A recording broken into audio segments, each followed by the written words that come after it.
This is how to stop popping up balls. This is the reset.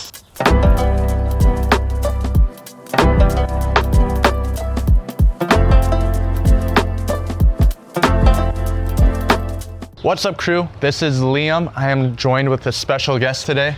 Nicholas Wade.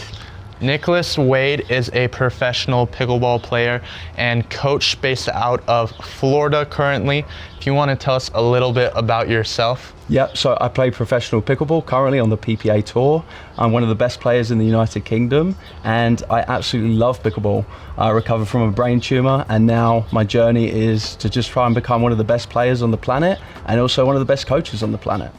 And today we are going to be breaking down the reset using everything that Nicholas has used in the sense of his pickleball journey as a player and a coach.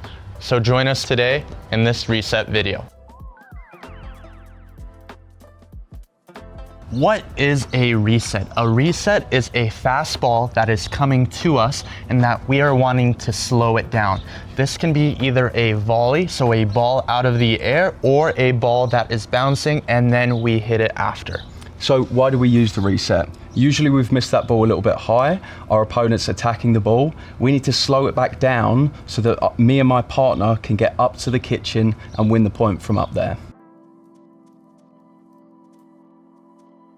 Okay, let's talk about the setup. So you can see Liam's really upright right now, so we need you to get nice and low. Okay, that ball's going to be coming down, so nice and low, wide legs as well. We also don't want the body weight too far backwards in our heels. We want to get it nice and flush in the middle so that we can be really well balanced, right? We also want this paddle down nice and low. There's no good at being up here because that ball's probably going out, right? Okay, so paddle down nice and low, nice, low, stable base with your legs, right? You want to feel really balanced here, kind of like you're sitting in a chair a little bit. Okay, and then we're talking about grip here as well. You can see that Liam's just got a continental grip here. Some people call this handshake as well. So what you're going to do is just hold your paddle like this and give it a nice little handshake here. That's the grip we're going to be using.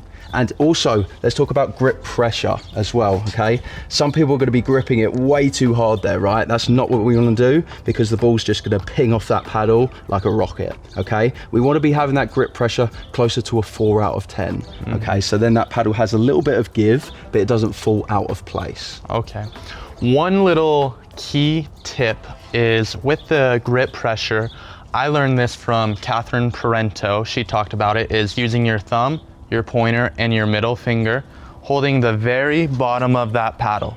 When we do that, it's very, very loose. And so when we add our whole hand back on there, it's keeping that same looseness on that paddle. Because I think a little difference is we look at everyone's build and body, it's all completely different. So if we compare me and Nick, for example, Nick is more of a built guy than I am, right? Not sure about that. Come on now. All right, I think everyone has a very similar 3-finger grip tension. And so a lot of the times, like Nick said, is when we hold it too tight, I like to say that we're gonna be doing the work and we're not letting our paddle do the work. Exactly right, yeah. So Nick just put me in the preparation stage. We have that nice solid foundation, solid base that we'll be able to be stable in. Now we're going to be talking about the actual technique of the reset. On this ball that we're focusing on is the reset out of the air, a reset volley. When we're thinking about this reset volley, I'm going to get into my stable foundation that Nick set me up in, and I'm going to be thinking about the key fundamentals of this shot. When we're thinking about this shot is coming at us fast and aggressive. And so we want as much stability as possible. And so when we're thinking about this, if we use a lot of risk, can we hit great shots? Yes, but we're gonna get a lot of inconsistency in this. So we're gonna be focusing on that shoulder. This shoulder is gonna be pushing that ball and meeting that ball out in front of the body. The moment that we get to the side of your body, the shoulder gets tighter and we have a harder time to control it, as well as if my paddle is all the way to the side of me, what am I more likely to do? Swing big at this ball. And if I'm swinging big at a ball that's coming fast at me, I'm just gonna be most likely hitting that ball harder and harder. So we're gonna be focusing on compact swings out in front of our body. When we're thinking about this as well is we don't want our elbows glued to our torso to that side, and we also don't want them so far out in front of our body that we have no stability. We want to think of putting a fist behind our elbow and in front of our torso. This gives us a nice little point of it's not glued, it's not too far out in front, it's in that happy middle point, and what I like to call our hula hoop. Whenever we're in our hula hoop, we have the most control when hitting a shot. So one technique that we like to use is the seesaw technique. So what we like to imagine is that seesaw, right? So if the ball's up nice and high over there, I need to get really nice and low over here because the top of the seesaw is over there and it's coming down right over here, right? But if the ball's a little bit more upright there, the seesaw's a little bit flat, that's when I might want to come just a little bit more upright there. So that's the seesaw. Another thing as well is the split step, okay? So a split step is when we want to land on the balls of our feet on both legs there, okay? This comes from tennis and we really need to utilize it in pickleball as well. So we need to add this into the reset so we're in the best position possible. One thing that I would really like to see is people not rushing and running through for their reset like this. You're not going to really be prepared at all, okay? So what we want to see is moving as far as possible until you see your opponent making contact with the ball. When they make contact with the ball, you should be splitting and getting into that reset position nice and low here so you're prepared to move in any direction. So Nick, when you're split stepping, you said you're doing it at the contact when is it when they're about to hit the ball, hitting the ball? When are you stopping? Yep, so great question. I would say actually before that. So when they're making contact, you need to already be in your reset position here. So if you're going to need to stop and split and get in that position, it's going to need to be slightly before that, right? So when they are hitting the ball, I'm already here, ready to defend that ball. And one thing when I'm looking at Nick, the thing that stands out to me when he's running up to that line, in this example in split stepping, is look how wide his base was. It wasn't very close, shoulder width apart. He was really getting down and stable, which also gave him the ability to side lunge. And so he doesn't have to stop and then move and take a couple other steps. He can just reach, put weight more on one leg or the other and be able to cover so much more court. Look at that. So I think about this as you're moving more efficiently with less energy. Yeah, in pickleball, it's a lot more about building efficiency in our footwork rather than just pure speed. So when I see people hit resets, I see a lot of different types of resets. Is there one that's better than the other, one that's more consistent? And when I ask you that, I'm talking about, forehand reset, single-handed backhand reset, and also two-handed backhand reset as well. That's a very good question in that sense. When I'm thinking about this reset, like you said, there's 3 different options that we can pick from. The backhand reset, when we're hitting this, since we have 2 arms on that paddle, I think about this shot as being more stable, right? This ball is already coming at us fast like we talked about, and so the more stability that we can have, the better and better chances we have of hitting that perfect shot. Then we have the next going to our single-handed backhand. When we're thinking about this is, look at the absolute sheer amount of space I have when hitting this ball. About 80% of all balls can be hit with a one-handed backhand. And then going to our forehand, this is only about 20% of the area. So if you were to learn 1 or 2, it's gonna be that two-handed backhand. You'll be able to dig a lot more balls out. Then it's that one-handed, and our last one will be that forehand reset. So talking about that, we just talked about the 3 different types of two-handed backhand, single-handed backhand, and our forehand. Now there's also 3 different types of balls that we can hit in the sense of spins. What are those? Yeah, so we could hit more of that, flat kind of pushy reset there. It's not really gonna have much spin at all. It's just gonna push. That one we really wanna use, when we're getting such a fast ball, we don't have time to use any spin there. And we're really just focused on consistency, right? The second one is where we're gonna kind of roll it a little bit more here. We're actually gonna brush up the back of the paddle a little bit, and that's gonna get us a little bit more top spin there, okay? And then the third one?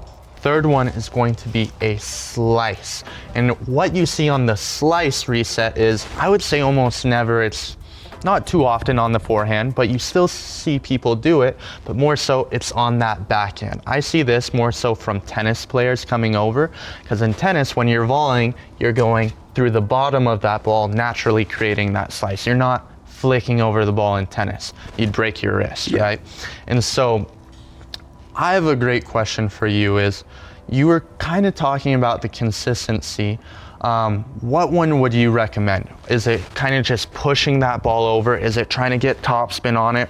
Or are you sometimes thinking about the slice? Yeah, so again, you know, we've talked about before, it's going to be about consistency. You know, they're going to be attacking you. You need to put that ball in a good spot, and you need to do it off a very hard ball, right? So if we do add some spin, we may get more benefit. It may be more of an aggressive reset, but we're going to lose some of that consistency. And this shot is all about consistency. So I would say learn that flat one with no spin.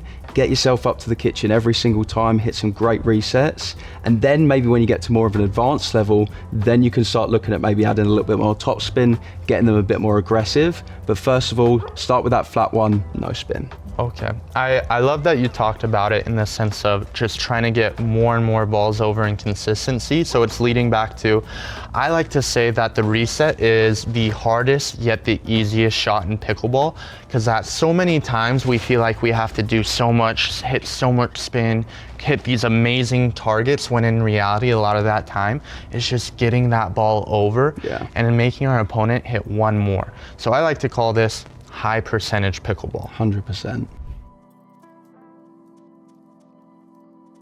This is the first drill that we are going to be working on. It is called Fireball. This drill is focusing on getting repetition after repetition after repetition. We are going to be starting one person in this transition zone area. One person is at the kitchen line, and like the name says, is Fireball. So we are going to be receiving hot ball after hot ball after hot ball. We are just trying to get that ball and paddle to make contact and get that repetition that we need.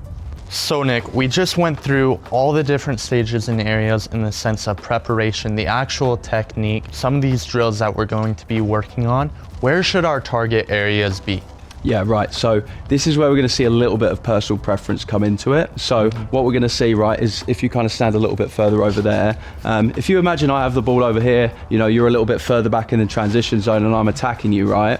One thing that you can do, which I love to do and I think is the most consistent thing, is you reset straight back to where it was coming from. Okay, because you're already lined up to where I am coming from here, and so it's way easier just to go straight ahead of you back to that zone there. Okay, so that's option number one. Another thing as well is that, you know, say we were over here, right, and you're resetting the ball from here, you can take it to the furthest location away from you. You're going to give yourself more room. You're also going to go over the lowest part of the net. But the thing you're going to have to do is change direction. Okay, some people love to do that, some people don't. So that's where we start to see a little bit of personal preference come into it. But as I said, I just go straight back to where it was coming from, as I find this the easiest. Okay, I like that. And one tip that I learned from my brother who played Division I tennis, this is coming from tennis, and it can apply to pickleball. There's three things that you can always change: the direction, the spin, and then the speed.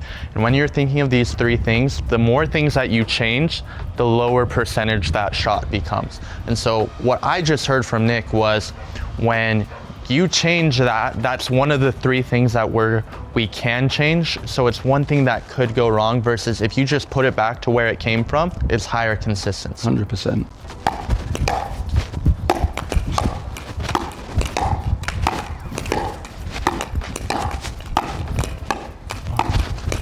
Oh my.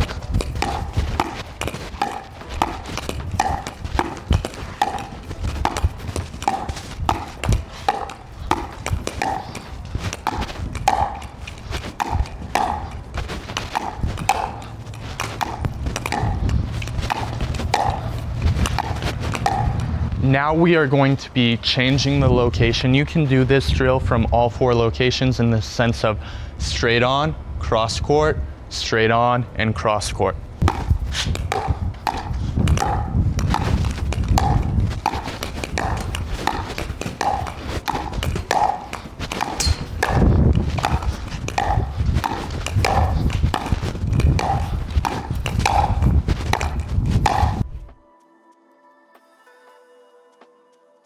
This next drill is called the one-step drill. So it's all well and good when we're getting fireballed right to our feet over there, but that's not realistic, right? We need to hit resets in different locations on the court and get comfortable doing that. So what we're gonna do is we're gonna start at the baseline here. We're gonna be fed resets from over there, and I'm gonna hit a reset until I get it to bounce in the kitchen. Okay, if I miss it, I stay here, keep hitting resets. If I get it to bounce in the kitchen, I take one step forwards. And now I'm hitting resets from this zone, right? If I do this really well, I could do this all in one go by hitting one reset, taking a step, hitting another one, taking a step, right? But again, if you miss, stay here, make the reset, and then go up further afterwards. Once you get all the way up to the line, go back and do this drill again. This is about consistency, moving through the court and getting comfortable in all of the different locations. Yes. Yes. No. Yes. Yes. Yes. No.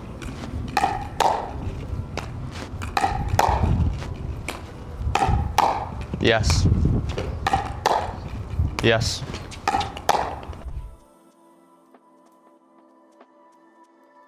This next drill is the 7-11 drill. This is one of the most popular drills when working on the reset. What we're going to be doing for this in the setup of this game is one person is at the kitchen line, the other person is at the back line. The person at the kitchen line has the advantage. They're trying to get 11 points, and this person at the back line is getting 7 points. Their whole goal is to get all the way from the back line to the kitchen line. We're going to be hitting a variety of different shots, but primarily you're going to be transitioning through this zone.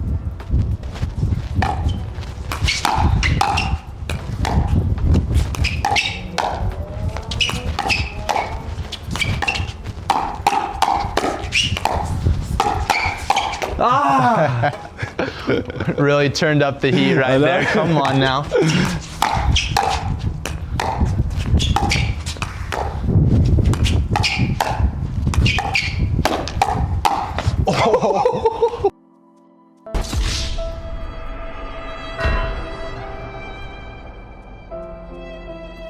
Oh my, that was so close. Oh, that's a dangerous flick.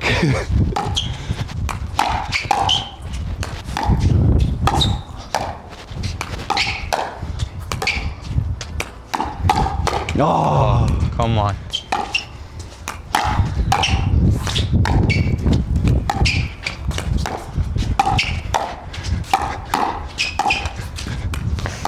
No, I missed the sitter.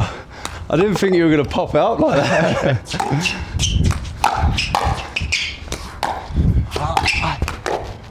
No, that's why we don't forehand reset.